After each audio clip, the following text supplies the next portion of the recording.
A beautiful afternoon here in Jerusalem, Israel. I'm sitting with Erick Stakelbeck.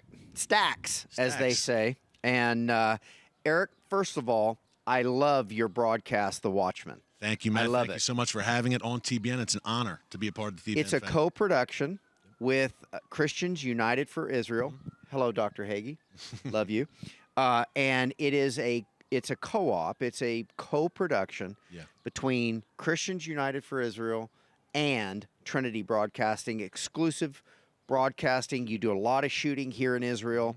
The Watchman, it's on TBN exclusively. I love it. It's the most coveted piece of real estate in the world. ISIS envisions it as the crown jewel of its caliphate. Iran's mullahs have the same dream. The UN wants to divide it and make its eastern half the capital of a Palestinian state. You're now moving into the Hispanic market. You're on Enlace now 3 times a week. And your name in Spanish? El Vigilante. El Vigilante. I like it. So look into the camera. Just there. Just kind of smile at the camera there, camera 3. So, Jenna, when I hear Il Vigilante, I kind of see the luchador mask and you know. So just hold still right there. Let Jenna do her work. There you go. There it is. The mask. Maybe a sombrero. Maybe. You'll have to tilt up. Camera 3, tilt up. The poncho that Clint Eastwood used to wear. There you go. That poncho, too. Yeah. I think the sombrero and the luchador mask, it's working. I like it. Il Vigilante. Okay, the Watchman in Spanish. All right, Erick. So, listen. Whenever I see your broadcast, I love it. You go unique places in Israel. You tell us the importance of Israel all the time. The program is amazing. If you haven't seen The Watchman, watch it. It's amazing. I want to talk about you a little bit. First of all, where do you come from? Okay, where are you from? Yeah, you know, El Vigilante is fitting. It's a tough name because I'm from Philadelphia, a very tough city. You might have seen Philadelphia Eagles fans during the Super Bowl run recently, Matt. So come from Northeast Philadelphia, a working-class neighborhood. You know, I talk about the movie Good Will Hunting. A great movie, kind of like that kind of vibe. Heavily Irish, Italian, Polish, Puerto Rican, ethnic neighborhoods, row houses. That's where I'm from. I'm a very unlikely person to be sitting here in Jerusalem, to say the least. Okay, so your story, let's walk through it a little bit. We're in Jerusalem. You're sitting here today as the host of The Watchman, an amazing broadcast. You're unlikely the guy that should be sitting here. Tell that story. Absolutely. You know, Matt, it all stems from my dad. He passed away in 2003, but my dad was a working class guy, salt of the earth, grew up, had a horrible upbringing, really tough life, had nothing, but he was a self-made man. He was an electrician and a tool cutter. He worked in a factory in Philadelphia. I remember him every day coming home, his whole shirt drenched, no air conditioning, in a factory all day, every day. But my dad was so intellectually curious. Number one, he was a paratrooper, U.S. military veteran. But number two, he was a voracious reader. Everything he could get his hands on, from the Bible to books about history, military history. Matt, it was very unlikely where I grew up. The usual conversations were Eagles, Phillies, Flyers, 76ers. Sandwiches. Sandwiches, cheesesteaks. I'll get you a good one next time we're in Philly together. But so that was my atmosphere growing up, and I loved it. I was an athlete and everything else.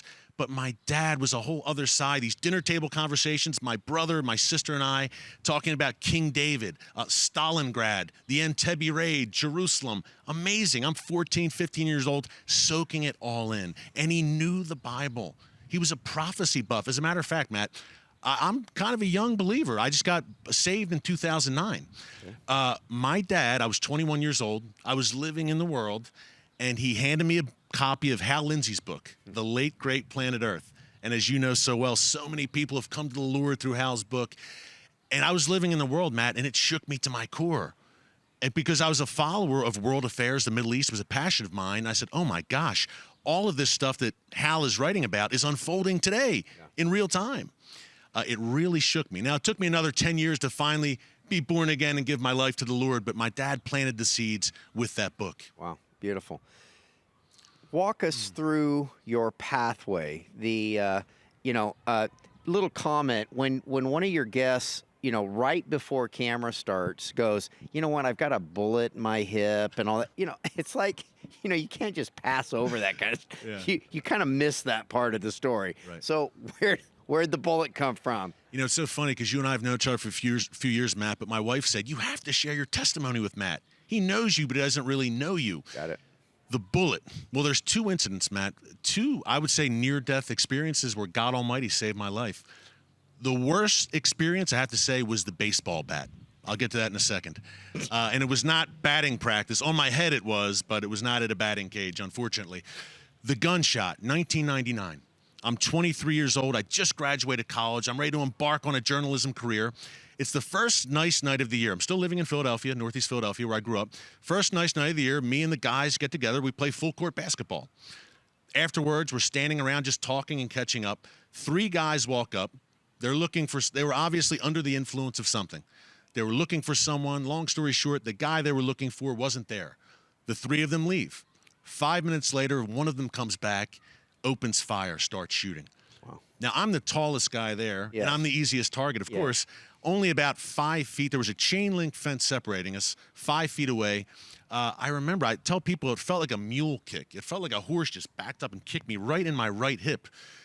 And I looked up, and I saw a gun in his hand as he's swaying back and forth. I didn't fall. A pure adrenaline, we ran. About 15 guys there. He continued to shoot behind us even as we ran. Could have hit someone in the back. But, of course, I'm the only one who got hit. My old friends who I grew up with say, hey, I'd take a bullet for you. I said, where were you when I needed you? So bullet in my hip.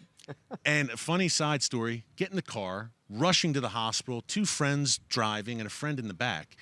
And it tells you the kind of mentality the guys I grew up with. You figure he'd say, you're going to be okay. I said, what do you think? How does it look? Mesh basketball shorts on, Matt. This pool of blood is forming. I don't know if it's my kidney, my intestines. Am I going to die? I've just been shot. And I said, what do you think? He looks and he says, I don't know, man, but it doesn't look good.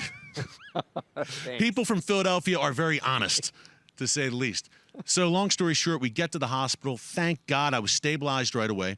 But 22 caliber bullet, still in me, by the way. They decided not to take it out because it was very close to my femoral artery, which basically you could bleed out and die. It was just not even an inch from that main artery. So the doctor said, look, we're not going to do surgery. We're going to leave it in. So the bullet remains in. I do want to say one thing. My journalism career started in that hospital bed. This is the goodness of God, Matt. It was the lowest point in my life. I'm laying in bed with a bullet in my hip. What are people going to think? I wasn't doing anything wrong. I just graduated college. I was playing basketball. It was wrong place, wrong time. Ultimate low in my life.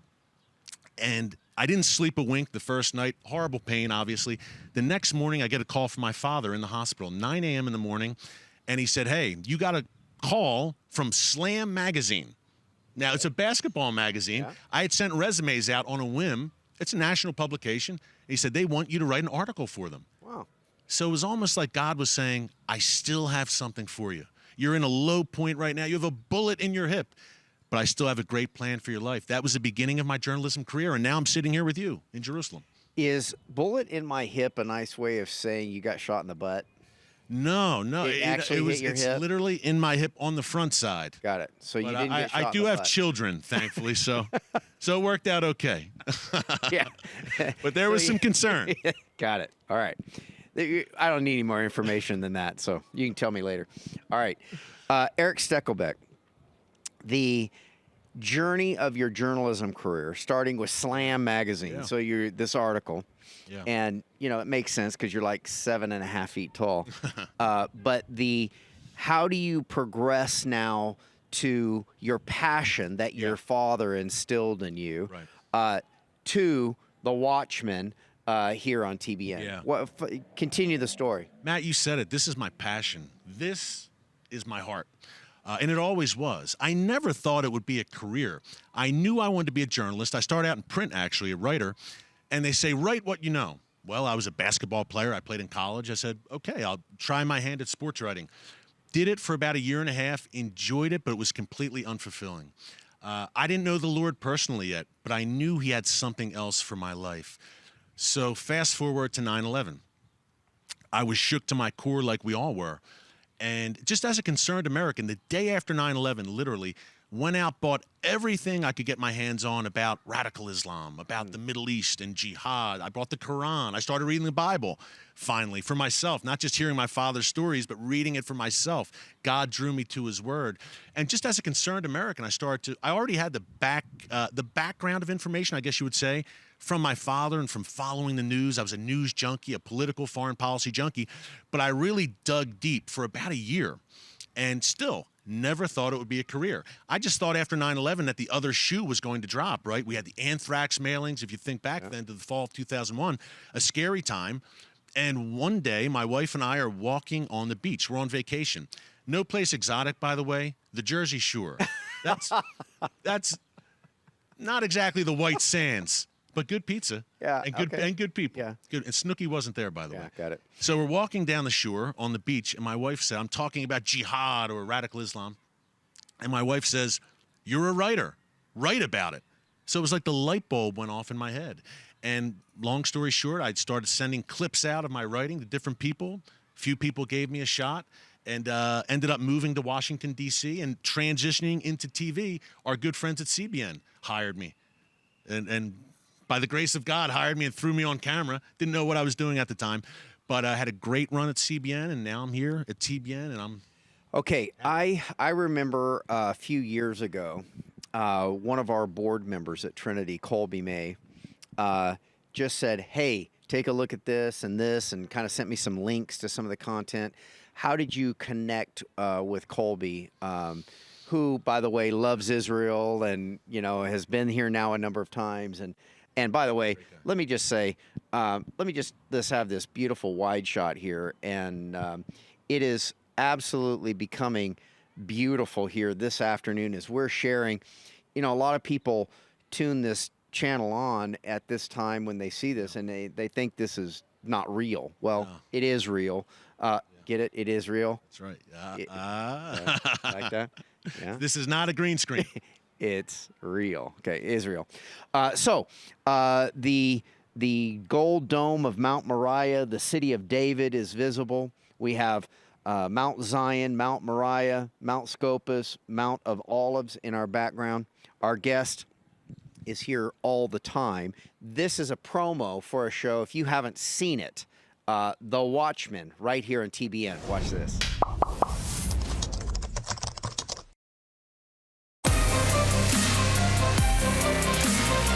Welcome to Jerusalem, where every week on The Watchman Show, we are bringing you the inside story of Israel and how it affects you. From security threats like Iran and ISIS, to amazing biblical history, to stories of Israel fulfilling its destiny as a light unto the nations, our team at Christians United for Israel is committed to bringing you the truth about God's land. Join us every Friday night, exclusively on TBN, as we set the record straight on what's really happening right here in the Middle East. For Zion's sake, we will not remain silent.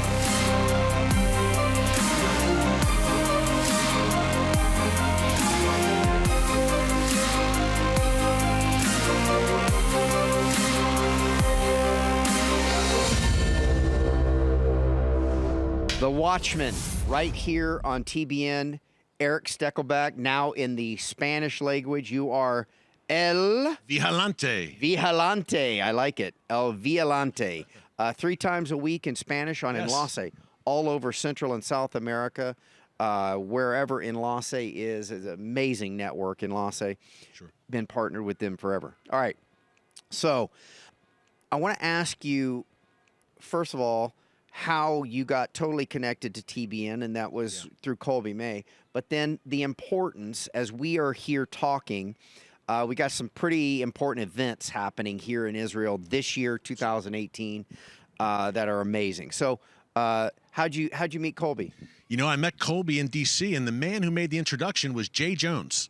Really? Jay Jones of TBN. Yes, I have to give Jay a shout out. My good friend. I've known Jay since 2010. We met at the NRB convention. And he said, hey, I love your work. And we started talking. He said, hey, there's someone in D.C. you need to meet. Now, I know Jay Sekulow very well. I've known Jay for years.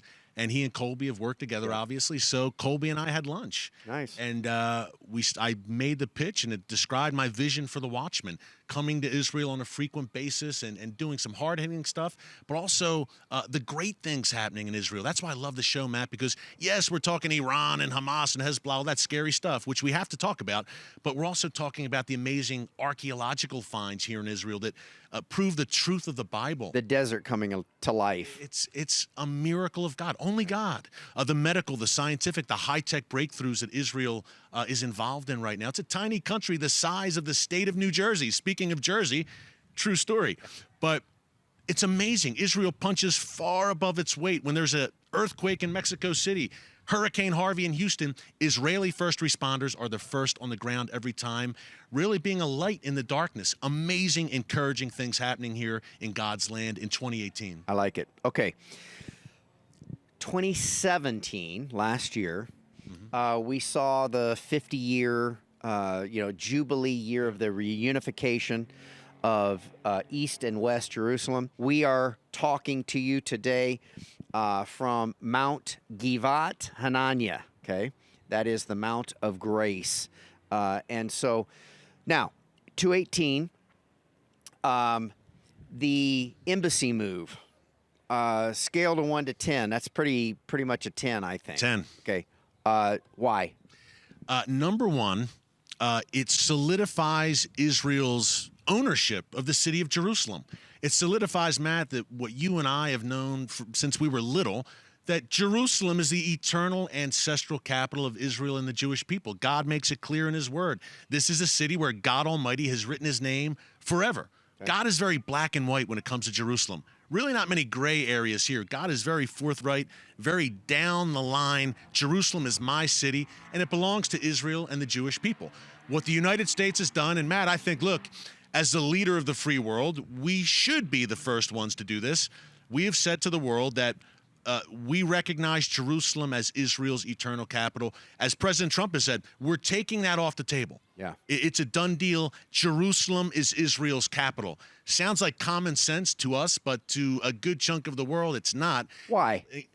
Well, there's obviously a lot of Israel hatred in the world. Okay. That's biblical. We've seen that for 3,000 years plus, obviously, but Israel survives and thrives. All its enemies end up in the ash heap of history. That's also a fact.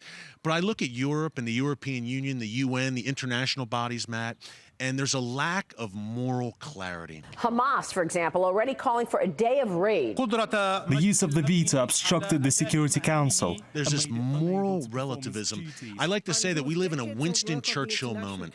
And I see Prime Minister Netanyahu, I see President Trump making tough decisions, making tough calls that are very unpopular, but they're doing the right thing. Imagine that. Today, we don't have that spine, that backbone, I believe, quite frankly, among many Western leaders, and in particular at the UN, these international bodies. Everything, we said black and white, everything is gray, shades of gray for many in the West today. And when it comes to Israel, there's not only shades of gray, there's a hostility to Israel. I believe a lot of it is anti-Semitism, which is deeply ingrained in Europe for centuries. But another part of it, I think, is that Israel, it's pretty amazing that in the eyes of the world, Matt, David has become Goliath. Wow. Israel, which was the underdog, the plucky Israelis, 1967, defeated the Arab armies against overwhelming odds. Now Israel is looked at as the bully and the oppressor of the Palestinian people. Isn't it amazing how it flipped? In 50 years, it flipped like that. So Israel's up against it, but good things are happening. Look, the U.S.-Israel relationship solidifying, obviously, with the embassy moving. I look at Latin America. We're talking about Enlace. Latin America is a place where Israel is making major inroads. Guatemala is moving their embassy. Paraguay, Honduras, other Latin American countries reportedly considering moving their embassy. Israel's in Africa now. Prime Minister Netanyahu making great inroads there with the leaders in Africa. So good. India, a major, obviously, alliance for Israel that could pay a lot of dividends. So good things are happening. Israel is not as isolated as people would like to think. Why is this move so important? The embassy move, number one, it does solidify Israel's ownership of Jerusalem. Again, it takes it off the table. But even more importantly, Matt, it tells the world. It tells the world. It's not just America saying, okay, we're going to move our embassy. It's a powerful shot across the bow by the leader of the free world, declaring to the world, laying down the gauntlet that this is how it's going to be. Jerusalem is it. Hands off. Don't even think about it. It's also a message, I think, Matt, to rogue regimes, to terrorists, to tyrants who would like to wipe Israel and America, by the way, off the map. It's a clear message to me against terror. It's the United States saying we won't be intimidated. Now, in the run-up to the announcement of the embassy move in December, Matt, if you remember, the international media, the UN, Palestinian leadership, the European Union, they were howling in dismay that the embassy was going to be moved. And they said this is going to spark another intifada. It's going to set the region on fire. Number one, Matt, the region, in case you haven't noticed, has been on fire for about 3,000 years, but in particular the past 8 years or so. Yeah. Syria, across the border, 500,000 people killed. So that's number one. The region's already on fire. But number two, it didn't happen. There were some protests, yes, but nothing along the lines of these doomsday predictions that we were getting from the mainstream media pundits. So we showed a lot of spine. We did the right thing. I can just boil it down to one phrase, Matt. We did the right thing, and I think God is going to smile on the United States for it. I really do. It's a beautiful day in Jerusalem today. It's, I mean, immaculate. It's just absolutely an amazing day. There are no fires burning behind us. If there were, you would see them. And this move of the United States, bold move to move our embassy down, I thought was going to be happening next year.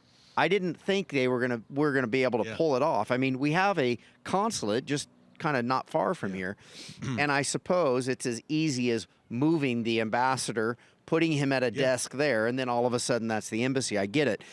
So it's not a difficult thing. We're not building a building here. I mean, the United States is not building a building here. It's already built.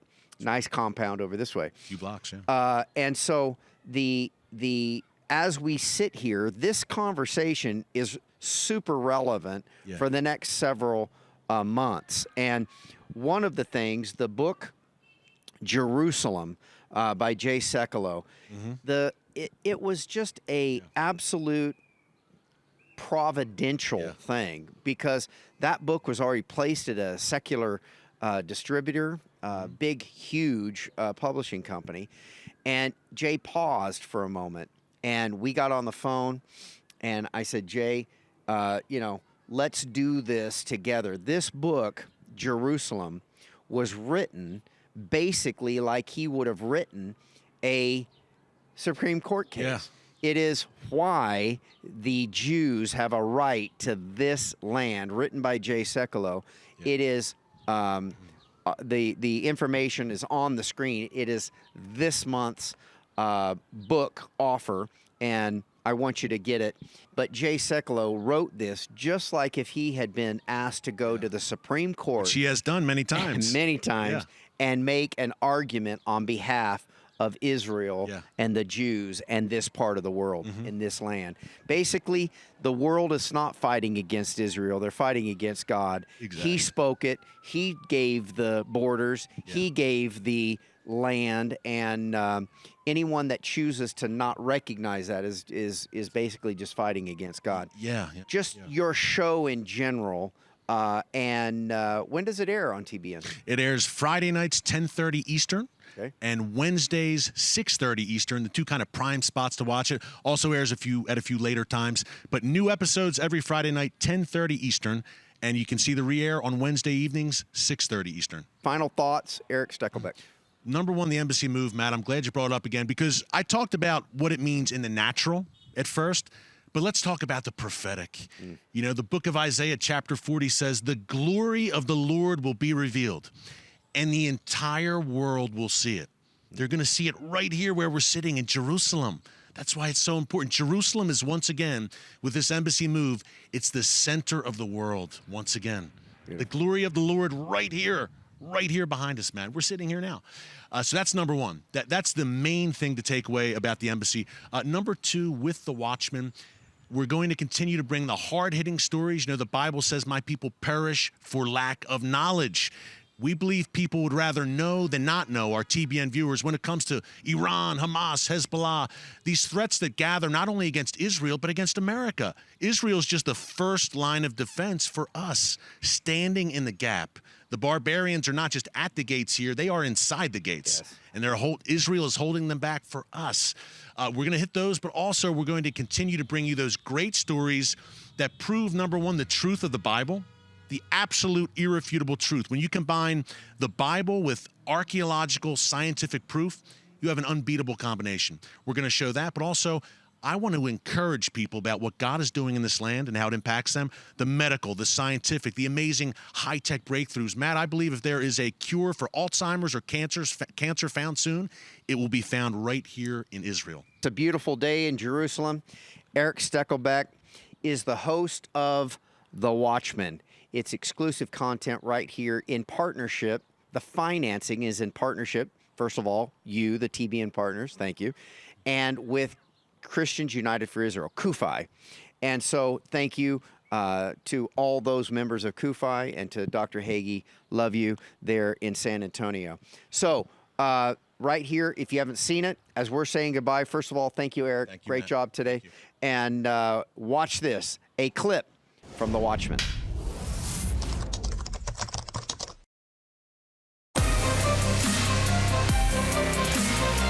Welcome to Jerusalem, where every week on The Watchman Show, we are bringing you the inside story of Israel and how it affects you. From security threats like Iran and ISIS, to amazing biblical history, to stories of Israel fulfilling its destiny as a light unto the nations, our team at Christians United for Israel is committed to bringing you the truth about God's land. Join us every Friday night, exclusively on TBN, as we set the record straight on what's really happening right here in the Middle East. For Zion's sake, we will not remain silent.